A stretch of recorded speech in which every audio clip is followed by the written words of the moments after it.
Hello sa Chronicles Recap. Bago tayo magpatuloy sa pagsusuri ng manhwa, nais kong ipakiusap sa inyo na mag-subscribe at i-like ito.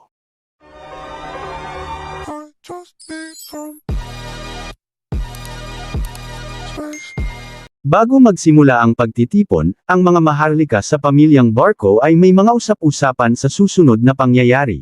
Nabalitaan nila tungkol kay Roman Dmitri na hindi matutuloy ang kasal ng pamilyang Lawrence at ang pamilyang Dmitri. Sinabi ng isang lalaki na ito ay dahil sa pagkakamali ni Lady Flora mula sa Viscount. Ang kausap niya ay sinabi niya ito ay isang palusot lamang dahil maaaring hindi maganda ang nararamdaman ng Lord ng Lawrence na ikakasal ang anak niya sa isang hindi kagandahang tao mula sa Dmitri. Tinanong ng isang babae kung bakit nila naisip ang sirain ang kasal nila, lalo na't naglalapit na ang digmaan ng pamilyang Barko at pamilyang Lawrence. Kahit ang mga katulong ay naririnig ang mga tsismis tungkol kay Roman, nalinigpit ni Roman Dmitri ang buong grupo ng Blood Fangs. Ngunit sinabi ng kanyang kasamahan na walang katotohanan iyon. Sa isang eksena sa isang kwarto, may tumatawang tao, dahil siya ay nasisiyahan. Hindi niya inaakala na si Roman ay magagawa niya sirain ang pinagkasunduang kasal nila Roman at Flora, at hindi niya inaasahan na si Roman ay madaling niyang manipulahin. Tinanong niya ang kanyang butler kung kumpirmado na si Roman ay dadalo sa party nila. Sumang-ayon ang butler dahil nakatanggap sila ng sulat mula sa Dmitri na dadalo sila sa pagtitipon. Ito ang panganay ng anak ng Viscount mula sa Barko, ang pangalan niya ay Anthony Barko. Sinabi niya na maganda ang mga nangyayari sa plano niya. Sinabi ni Anthony Barko na umaasa siya na magustuhan niya ang pangyayari sa mga plano niya sa susunod na linggo. Sa ibang eksena, sa palasyo ng Dmitri, araw ng social party, si Roman ay may iniisip sa isang bagay. Tinanong niya si Hans kung iyan ba ang susuotan niya. Pinaliwanag ni Hans na dahil una niyang opisyal na pagtitipon mula sa kanyang disengagement, kaya sinabi niya na hindi niya siya papayagan na kung ano-ano ang susuotan niyan.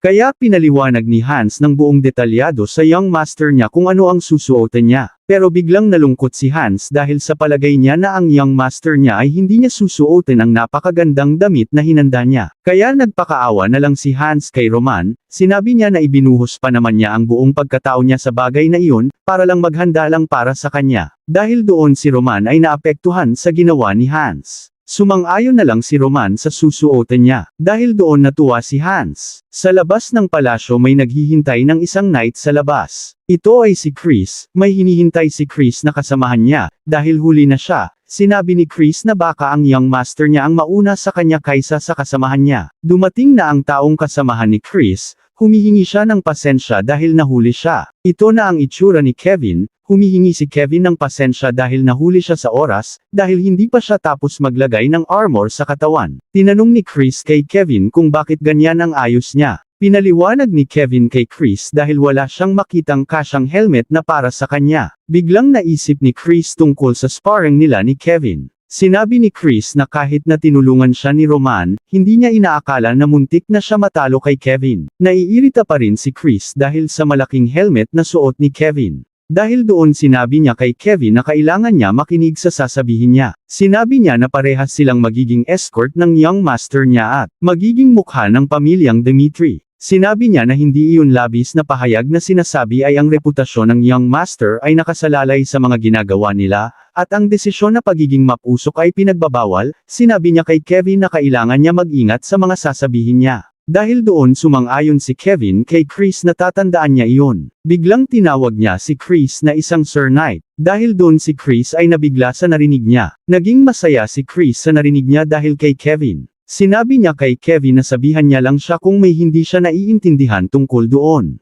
Nagalit naman ulit si Chris dahil baluktot na naman ang paglagay ng helmet ni Kevin. Sa ibang eksena, sa palasyo ng Barko, makikita ang masasarap na pagkain. At ang mga maharlika na nag-uusap. Ang lahat ng maharlika ay nagtipon-tipon sa sinagawa ng pamilyang Barko. Tinanong ng isang lalaki kung totoong dadating si Roman sa ngayong araw ng party. Hindi siya makapaniwala kay Roman na dadalo pa siya sa party ng pamilyang Barko ngayon na sira na ang political marriage ng pamilyang Lawrence. Sinabi ng lalaki na alam ni Roman na ang pamilyang Barko ay susugudan ng pamilyang Lawrence. Nagsalita ang babae. Sinabi niya na kaya tinatawag si Roman ng mga tao na tanga. Sinabi niya kay Roman kung meron siyang utak na ginagamit, dapat siyang kumapit sa iba't ibang tao. Sila'y nagtatawanan dahil ang posisyon ng pamilyang Dmitri ay naging magulo dahil kay Roman. Sinabi ng isang lalaki tungkol sa pamilyang Dimitri na kahit sila ay makapangyarihan galing sa Northeast, sila ay medyo sakim pa rin dahil gusto nila panatilihin ang kanilang relasyon sa pamilyang Barco. Pinagkakatuwaan nila si Roman, pero sinabi nila na at least nadadalo siya sa pagtitipon na ito para ayusin ang pagkakamali niya. May isang babaeng naririnig ang pinag-uusapan nila. Tinanong ng blonde na babae sa kasamahan niya kung sino si Roman Dimitri. Sinabi ng lalaki na si Roman ay hindi maganda ang impresyon na iniwan niya dito, at sinabi niya na hindi rin siya masyadong kahanga-hanga dahil sa kanyang maliit na pangangatawan. Silang tatlo ay pinagtatawanan si Roman dahil umaasta si Roman na siya ay ang panganay na anak ng Dimitri. Sinabi ng kulay green na buhok na kung siya ay nasa katayuan ng babae iyon, gagawin niya rin ang lahat upang putulin ang kasal nila kaagad.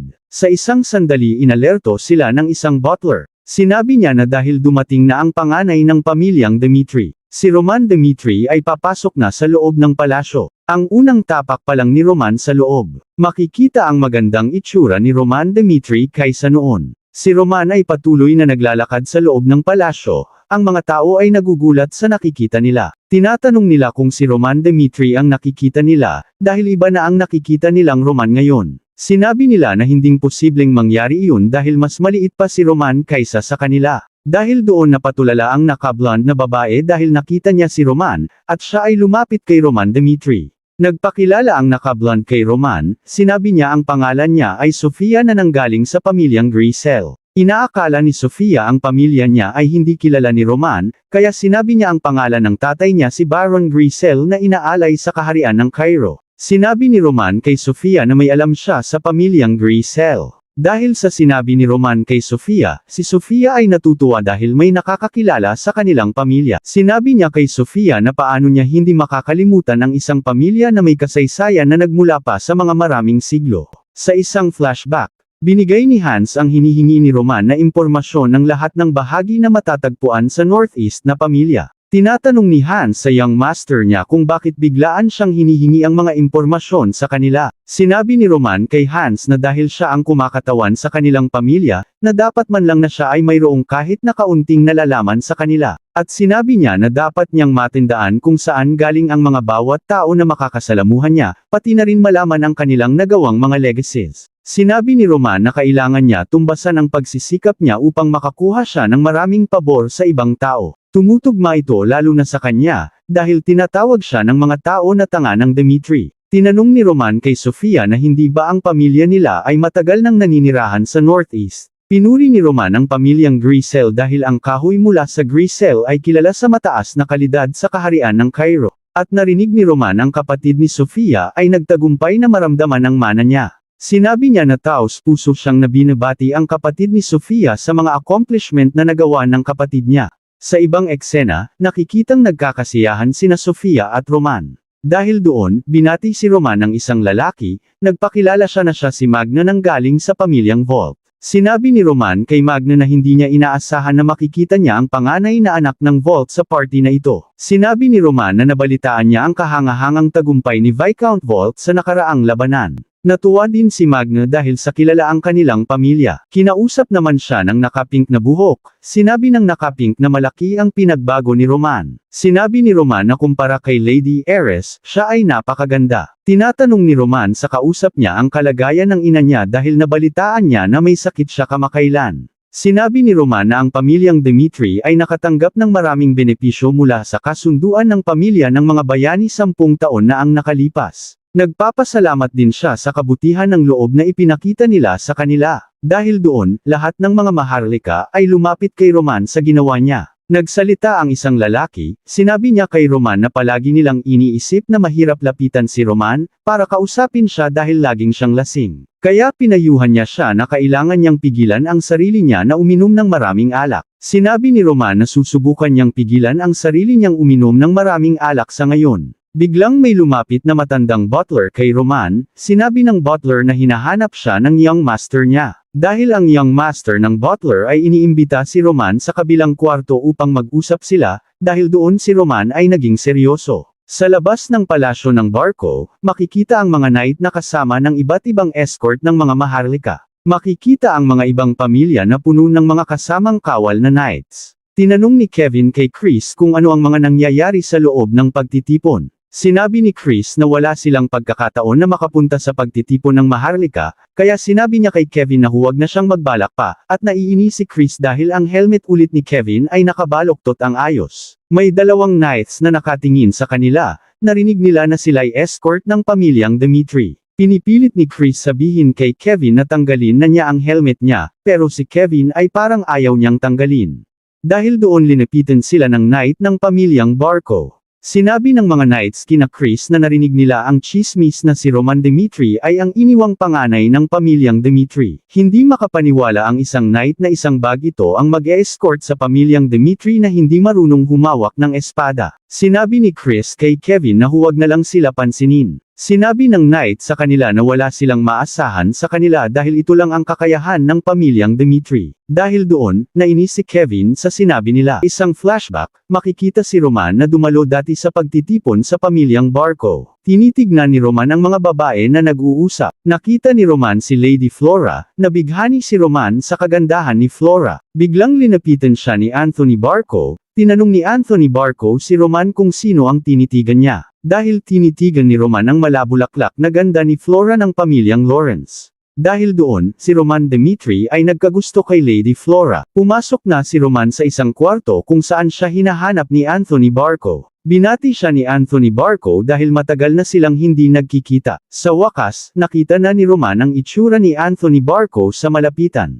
Sinabi ni Anthony Barco kay Roman na hindi niya inaakala na si Roman ay magkakaroon ng malaking pagbabago si Roman. Nahalata ni Roman na may mga bakas ng mga tao na dumaan sa kwarto ito. Alam ni Roman ang katotohanan na pinapaalis ni Anthony Barco sila bago siya dumating. Iniisip ni Roman na gagawin niya ang lahat upang maging comfortable si Anthony Barco sa kanya. Sinagot ni Roman si Anthony na hindi rin siya sigurado sa sinabi ni Anthony. Sinabi niya kay Anthony noong una, gumagastos siya ng malaking pera para baguhin ang kanyang sarili niya, ngunit ngayon, gusto ni Roman na pabago-bago ang araw niya na kahit na wala siyang ginagawa. Binati niya si Anthony Barco dahil nagkita sila ulit. Naging masaya naman si Anthony Barco sa sinabi ni Roman Dimitri sa kanya. Sinabi ni Anthony na hindi niya talaga alam kung ano ang iniisip ni Roman noon. Sinabi niya na nung bakit pumayag si Roman sa kasal sa pamilya ng Lawrence, alam niya dapat na may hindi magiging magandang epekto ito sa pagkakaibigan nila at nakita niya na kasama niya ang pinsan niya sa isang kwarto. Sinabi ni Anthony Barco kay Roman na hindi niya kailangan mag-alala, dahil hindi niya sasabihin ang sekreto na iyon. Hindi niya inaasahan ni Anthony na aabot si Roman sa ganung punto lalo na't naglalapit na ang ikasal si Roman. Gustong kumpirmahin ni Anthony Barco kay Roman ang inaalok niya. Sinabi niya kay Roman na itatago niya ang sekreto niya. Kaya sinabi ni Anthony Barco kay Roman na pag-usapan na nila ang kasal nila Roman sa pamilyang Barco. Si Roman ay tahimik lang na nakikinig kay Anthony, iniisip niya ang kasal sa pamilyang Barco. Biglang sumulpot ang alaala ni Roman nung nasa party pa siya, isang flashback. Nakapunta na si Roman sa isang kwarto dahil gusto siyang kausapin ni Anthony. Iniisip ni Roman si Anthony Barco ay parang linoloko niya, dahil pinilit niya ang kanyang ama na itaguyod ang isang politikal na kasal galing sa pamilya ng Lawrence, at upang magamit niya ang pagkakataon na iyon upang maibalik sa kanila ang relasyon nila. Pumasok na si Roman sa isang kwarto. Sinabi ni Anthony na late si Roman sa pagdating niya. Pinakilala ni Anthony Barco ang pinsan niya na babae. Ang pangalan niya ay Emil Barco na nanggaling sa pamilyang Barco. Tinanong ni Anthony kay Roman kung pwede ba sila uminom kasama ang pinsan niya dahil unang beses pa lang niya dito. Pumayag naman si Roman sa alok ni Anthony dahil parte naman siya ng pamilya niya. Biglang nainis si Anthony dahil sa sinabi ni Roman dahil parang pinagmumuka ni Roman na ikakasal siya. Dahil doon, si Roman ay nalungkot. Pero sinabi ni Anthony sa kanya na huwag siyang mag-alala dahil wala na silang pakialam sa pamilyang Lawrence. Dahil doon, si Roman ay naging masaya sa sinabi ni Anthony. Sinabi ni Anthony na uminom na lang sila kasama ang pinsan niya, si Roman naman ay sumang-ayon kay Anthony. Hindi na malayan ni Roman na naparami ang inom niya ng alak. Kinabukasan, sumakit ang ulo ni Roman dahil sa kalasinggan niya. Nakita niya na kasama niyang babae, si Emil, ang pinsan ni Barco, na magkatabi sila sa kama. Walang natatandaan si Roman sa mga nangyari kagabi, kaya siya naguguluhan. Nagulat siya dahil may narinig siya. Nakita ni Roman na galit si Anthony sa mga nangyayari. Gusto ni Roman magpaliwanag, kaso wala siyang kahit konting natatandaan. Nag-usap sila ni Anthony at Roman sa isang kwarto. Sinabi ni Anthony kay Roman na wala siyang pakialam kung sino ang gustong niyang pagsamantalahan, ngunit ginamit ni Roman ang pinsan niya na nanggaling sa pamilyang Barco. Sinabi niya na hindi niya pwedeng baliwalain ang bagay na iyon. Binigyan siya ni Anthony ng pagpipilian. Sinabi niya ang una niyang pagpipilian, ilalantad niya ang katotohanan mula sa kasal ni Roman, o papakasalan ni Roman ang nagmula sa pamilyang Barco para mabalik ang relasyon ng pamilya nila. Sinabi ni Anthony kay Roman na napuno siya ng galit sa mga ginawa ni Roman, pero kung magiging kabilang siya sa pamilyang Barco, pipigilan niya ang galit niya at papatawarin niya si Roman. Si Roman ay naguguluhan sa nangyayari, hindi siya makapili kung ano ang gagawin niya. Balik sa kasalukuyan, nasa isang kwarto sina Roman at Anthony Barco. Alam na ni Baek Jung-hyuk ang mga nangyari kay Roman noong nakaraang party. Sinabi niya na ang kasal ay masisira dahil kay Roman, dahil sa isang kamag-anak ng pamilyang Barco, ang karangalan ng Dimitri ay babagsak. Sila ay makakatanggap ng maraming batikos dahil sa kanilang pinagmulan na dating isang ordinaryong pamilya. At wala siyang kumpiyansa na harapin ang galit ng kanyang ama kung mangyari iyon. Kahit na ganun, hindi makapili si Roman sa huli dahil sa totoong lang ay tunay niyang minamahal si Flora. Nalaman ni Baek Jung-hyuk kung bakit nagdesisyon si Roman na wakasan ang buhay niya sa pagpapatiwakal ay dahil ang alam niya, ayon ang makakaayos sa problema niyang kinakaharap. Sinabi ni Baek Jung-hyuk na si Roman ay isang mahina, dahil hindi siya makagawa ng kahit ano dahil siya ay mahina. Sinabi ni Anthony kay Roman kung bakit nag-aatubiling pumayag si Roman. Sinabi niya na ang dalawang pamilya ay magdadala ng malaking pagbabago sa buong Hilagang Silangang rehiyon. Sinabi ni Anthony kay Roman na walang makakapigil sa kanila at magkakaroon si Roman ng lubos na kapangyarihan sa Hilagang Silangang rehiyon. Sumingit si Roman, sinabi niya kay Anthony Barco kung yun lang ang makukuha niya. Nabigla si Anthony sa sinabi sa kanya ni Roman. Dahil doon, nagalit si Anthony. Sinabi niya kay Roman kung hindi niya ba naiintindihan ang sitwasyon nila, dahil wala siyang pagpipilian kung na hindi tumanggi sa kanya, dahil ilalantad niya ang nangyari sa kwarto iyon dahil doon, ang pamilyang Dimitri ay magkakaroon ng masamang reputasyon. Dahil doon, nagalit si Roman kay Anthony, sinabi niya na hindi kailangan ng pamilyang Dimitri para tanggapin ang inaalok ng pamilyang Barco. Sa ibang eksena, kung saan nagkakasiyahan ang mga maharlika sa party, napansin ni Sofia si Roman na nakabalik na sa party, tinatanong ni Sofia kung saan nanggaling si Roman. Sinabi ni Roman kay Sofia na mayroon siyang kailangang asikasuhin kaya kailangan niyang nang umalis kaagad. Dahil doon, si Sofia ay nalungkot, sinabi niya na baka pwede pa manatili si Roman ng kaunti sa party. Humingi na lang si Roman ng pasensya sa kanila dahil mahalaga ang gagawin niya, sinabi niya sa kanila na mag-usap na lang sila kung mayroon silang pagkakataon. Dahil doon, umalis na si Roman sa party. Biglang nagulat si Roman dahil may naririnig siyang taong nagtatalo. Kaya linapitan ni Roman ang mga knight para pakalmihin sila.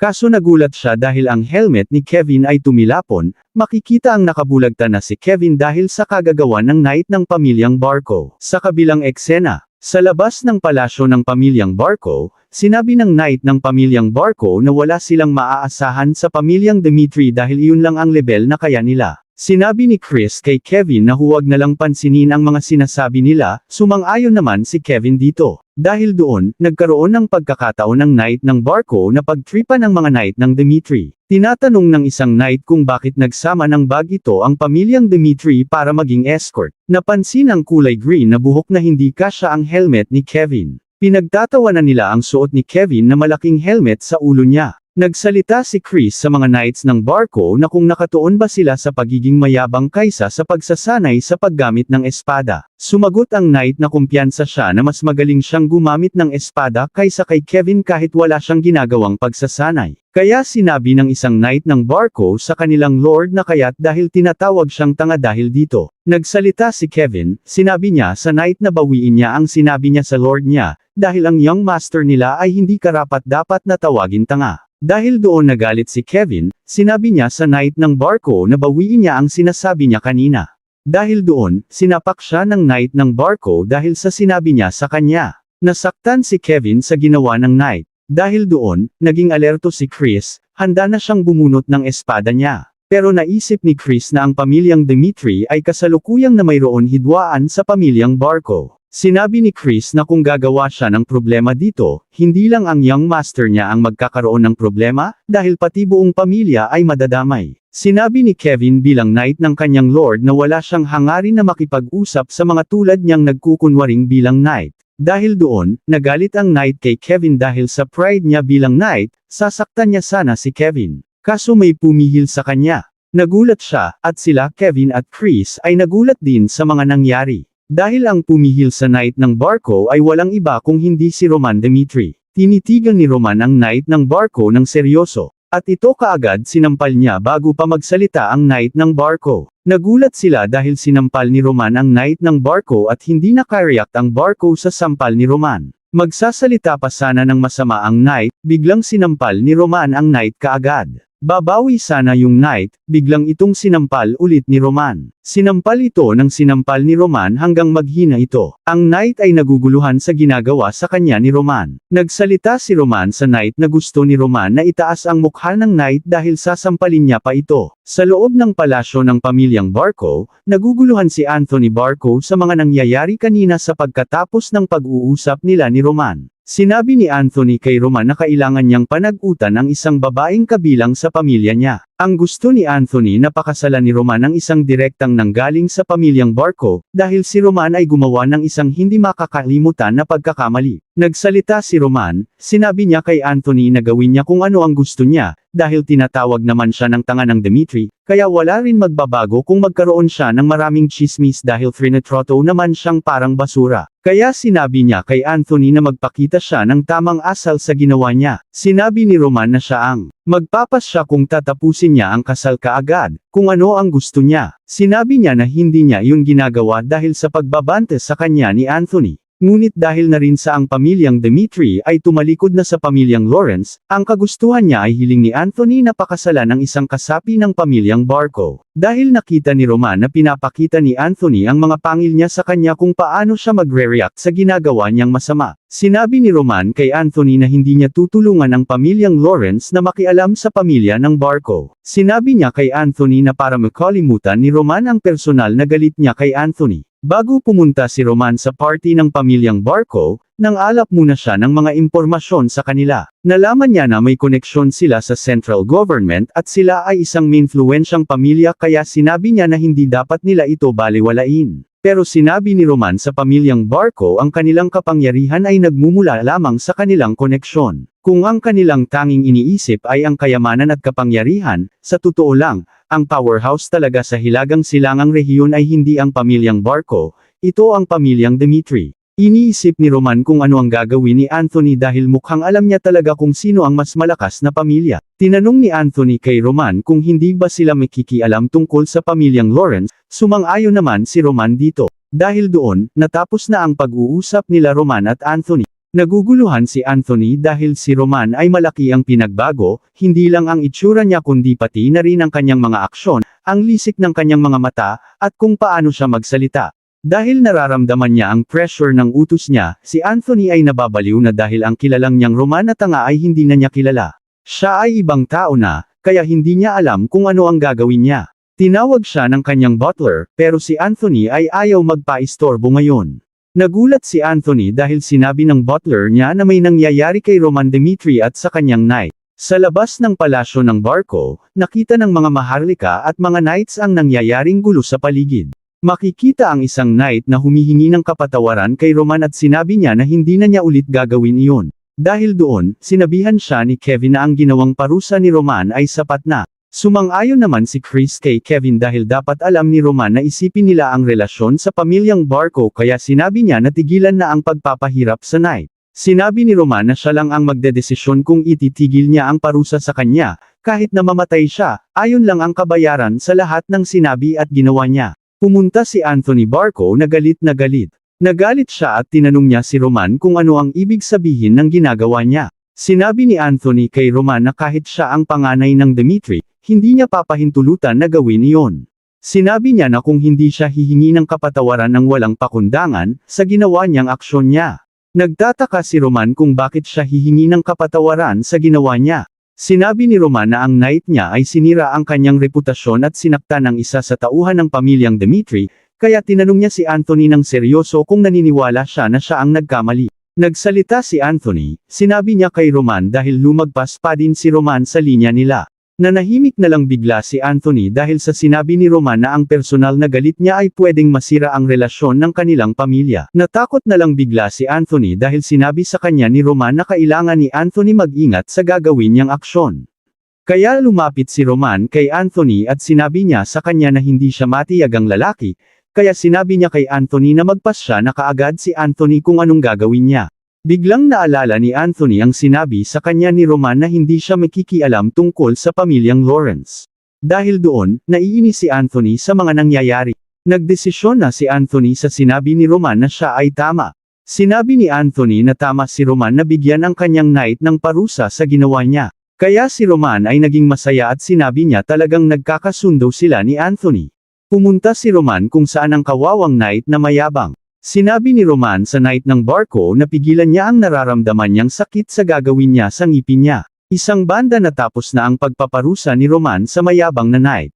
Ang buhay ni Roman dati, sinabi niya na isang taong tanga ay hindi nirerespeto bilang isang tao. Kahit parte siya ng pamilyang Dimitri na isang powerhouse sa Hilagang Silangang rehiyon. Tinawag ni Roman sina Chris at Kevin dahil uuwi na sila. Maraming saksi sa mga pangyayari, ang mga maharlika at mga knights. Sinabi ng narrator na walang pagpipilian kundi tanggapin ang katotohanan. Ang taong kilala nilang tanga na si Roman Dimitri, sinabi nila ay hindi na nag-e-exist sa mundong ito.